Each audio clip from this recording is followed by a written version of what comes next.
మార్కాపురం జిల్లా ఎర్రగొండపాలెం మండలంలోని మురారిపల్లిలో గాలివాన బీభత్సం సృష్టించింది. అకస్మాత్తుగా వీచిన బలమైన ఈదురుగాలులు గ్రామాన్ని ఒక్కసారిగా అతలాకుతలం చేశాయి. గాలివాన ప్రభావంతో గ్రామంలోని వ్యవసాయ పంటలు తీవ్రంగా దెబ్బతిన్నాయి. ముఖ్యంగా బొప్పాయి, మొక్కజొన్న పంటలు నేలకొరిగాయి. మరికొన్ని ప్రాంతాల్లో మొక్కజొన్న పంటలు విరిగిపడ్డాయి.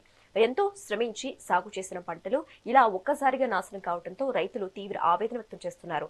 ప్రభుత్వం వెంటనే స్పందించి నష్టపోయిన రైతులకు తగిన పరిహారం అందించారని గ్రామస్తులు విజ్ఞప్తి చేస్తున్నారు.